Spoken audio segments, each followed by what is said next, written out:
दोस्तों सुजलॉन एनर्जी की बात करें तो स्टॉक में आज हमने काफ़ी ज़्यादा मजबूती देखी है, क्योंकि एक तरफ तो बाजार में ज़बरदस्त गिरावट थी, उसके बावजूद भी सुजलॉन एनर्जी के स्टॉक की क्लोजिंग 8 के ऊपर आना इस बात का सबूत है कि स्टॉक ने एक तरह से अपना बॉटम बना लिया है।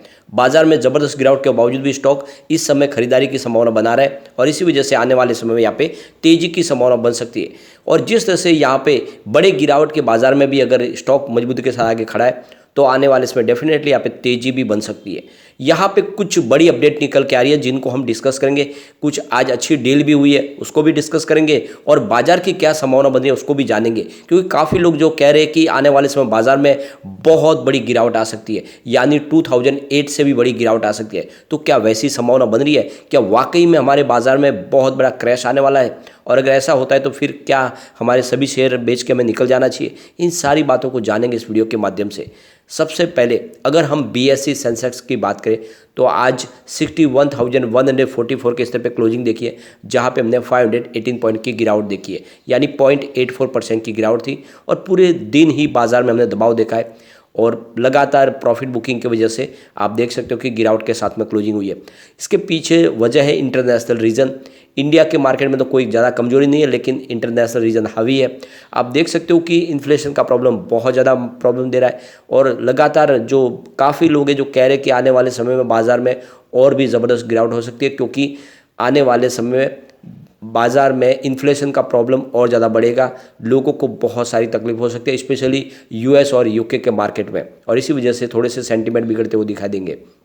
यहाँ पे अगर हम निफ्टी एनर्जी की बात करें तो 26,141 के स्तर पे क्लोजिंग थी, जहाँ पे 347 पॉइंट की बड़ी गिरावट देखी, यानी 1.31% गिरा निफ्टी एनर्जी। तो निफ्टी एनर्जी में काफ़ी ज़्यादा गिरावट थी, उसके बावजूद भी हमने सुजलॉन में कोई बड़ी गिरावट नहीं देखी। आप देख सकते हो कि क्लोजिंग जो है हमारी 8.05 के आसपास थी, ये 0.62% की गिरावट है। और 8.10 की क्लोजिंग थी फ्राइडे के दिन, तो लगभग 5 पैसे की गिरावट है। ये काफ़ी कम कही जाएगी, क्योंकि बाजार में हमने 500 पॉइंट की बड़ी गिरावट भी देखी है और निफ्टी एनर्जी में 150 पॉइंट की गिरावट भी थी। अभी भी पिछले एक साल के हिसाब से देखो स्टॉक में अभी भी हमें 28% की शानदार तेजी देखने को मिल रही है। तो 1 ईयर के हिसाब से जिसने भी निवेश किया उसको तो अभी भी अच्छा रिटर्न देखने को मिला है, लेकिन 1 मंथ के हिसाब से स्टॉक में 8.52% की गिरावट हो चुकी है, यानी निचले लेवल से दबाव देखने को मिला है। और 5 डेज़ के हिसाब से भी देखें तो 3% की गिरावट है लगभग। कुल मिला के आप देख सकते हो कि स्टॉक 8 के आसपास काफ़ी समय से ट्रेड कर रहा है और जैसे ही कोई पॉजिटिव ट्रिगर आएगा स्टॉक तेज़ी से ऊपर बढ़ सकता है। फिलहाल स्टॉक किसी पॉजिटिव ट्रिगर का वेट कर रहा है। अभी फिलहाल कोई भी नई न्यूज़ निकल के नहीं आ रही है, इस वजह से यहाँ पे आपको तेज़ी देखने को नहीं मिल रही है। लेकिन स्टॉक की मजबूती इसी से समझ में आती है कि बाजार में बड़ी गिरावट के बावजूद भी कोई बड़ी गिरावट हमने सुजलॉन में नहीं देखी। यहाँ पे अगर इसके वॉल्यूम को देखें तो पिछले 1 महीने पहले इसका 11 करोड़ का वॉल्यूम था, 4 करोड़ की डिलीवरी उठाई गई थी। 1 वीक पहले 6 करोड़ का वॉल्यूम था और 3 करोड़ की डिलीवरी उठाई गई थी। फ्राइडे को 5 करोड़ का वॉल्यूम था, 2 करोड़ की डिलीवरी उठाई गई थी और आज 6 करोड़ का वॉल्यूम हुआ। अच्छे वॉल्यूम में कामकाज हो रहा है। अब यहाँ पे बाजार को लेकर जियोजीत फाइनेंशियल सर्विस की तरफ से यहाँ पे आप देख सकते हो आनंद जेम्स का कहना है कि बाजार में बड़ी तेजी के पहले एक गिरावट आ सकती है, यानी निफ्टी 18,000 के नीचे स्लिप हो सकता है। यानी अभी बाजार को एक बड़ी तेजी की इंतजार है, लेकिन उसके पहले गिरावट की संभावना बन सकती है, लेकिन उसके बाद में फिर से एक शानदार तेजी आ सकती है। तो उस तेजी के दौर में निफ्टी आप देख सकते हो 18,800 से लेकर 19,000 के स्तर को छूता हुआ दिखाई दे सकता है, लेकिन उसके पहले हमें बाजार में करेक्शन आता हुआ दिखाई देगा। तो आप ये समझ ही सकते हो कि अभी इसमें और थोड़ी गिरावट की संभावना बनी हुई है। लेकिन बाजार के लिए अच्छी खबर यह है कि पिछले 1 साल में डीमैट अकाउंट की संख्या बढ़ी है 41%। इसका मतलब नए इन्वेस्टर बाजार में आ चुके हैं। तो पिछले 1 साल में काफ़ी लोगों ने नई एंट्री की है मार्केट में। आप देख सकते हो कि अक्टूबर 2022 में इन्वेस्टर की जो टोटल संख्या यानी जो डीमैट अकाउंट खुले वो 10.4 करोड़ के आसपास है, जबकि पिछले साल ये 7.4 करोड़ के आसपास थे। तो काफ़ी बड़ी संख्या में लोगों ने डीमैट अकाउंट खोले और स्टॉक मार्केट में नई शुरुआत की है लोगों ने। लेकिन अगर ये मोतीलाल ओसवाल फाइनेंशियल सर्विस की बात माने तो पिछले 2-3 महीनों से डीमैट अकाउंट में कमी आ रही है और इसके पीछे वजह है इन्फ्लेशन का प्रॉब्लम। ऐसे में लोग बाजार से थोड़े से दूर हो रहे हैं।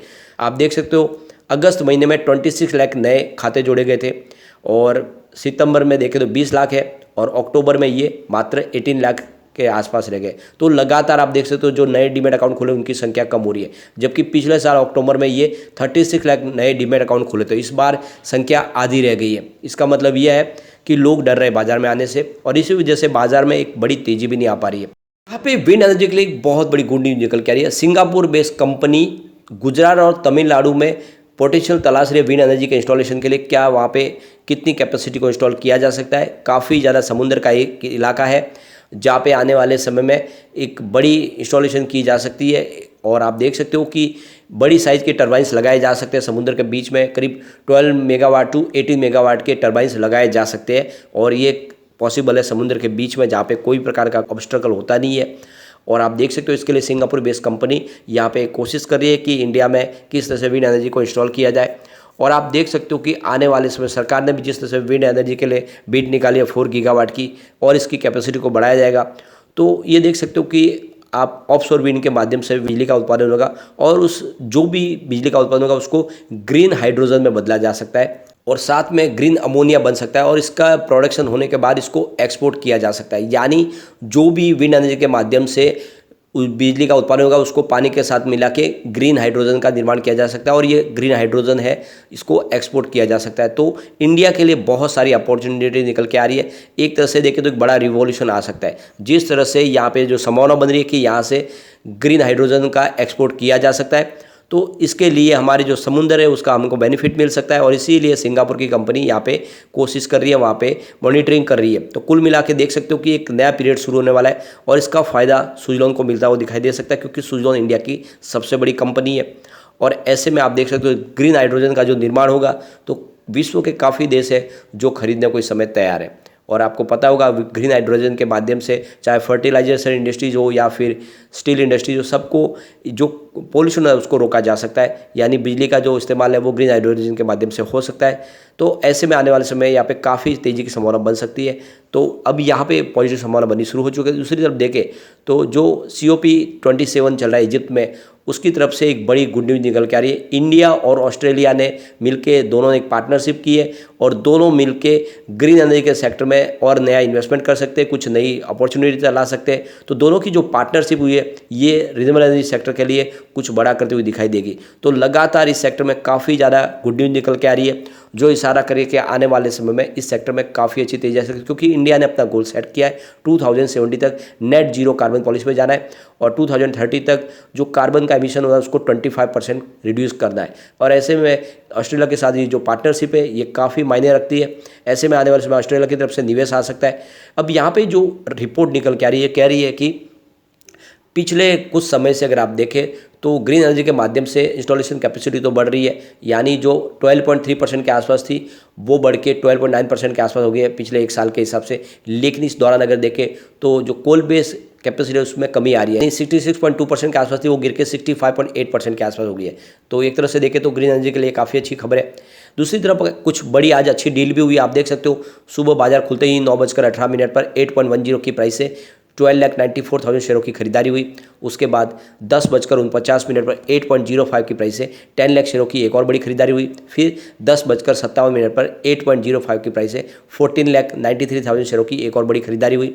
उसके बाद 11:21 पर 8.15 की प्राइस से 11,80,000 शेयरों की खरीदारी हुई। फिर 11:30 पर 12,69,000 शेयरों की एक और बड़ी खरीदारी हुई 8.10 की प्राइस से। उसके बाद 12:16 पर 8.05 की प्राइस से 10 लाख शेयरों की बिकवाली हुई और उसके बाद 12:16 पर 8.10 की प्राइस से 13,22,000 शेयरों की एक और बड़ी खरीदारी हुई। तो सिर्फ आप देख सकते हो बड़ी डील में एक बिकवाली आपको दिखा देगी, बाकी सारी की सारी खरीदारी है। इससे बात एक समझ में आ रही है कि यहाँ पे फिर से बड़े फंड हाउस खरीदारी शुरू कर चुके हैं क्योंकि काफ़ी समय से स्टॉक 8 के आसपास ट्रेड कर रहा है। ऐसे में आने वाले समय में यहाँ पे तेजी की संभावना बन सकती है। तो बिना डरे इन्वेस्टमेंट को बनाए रखें, आने वाले समय डेफिनेटली ये आपको मालामाल कर सकता है।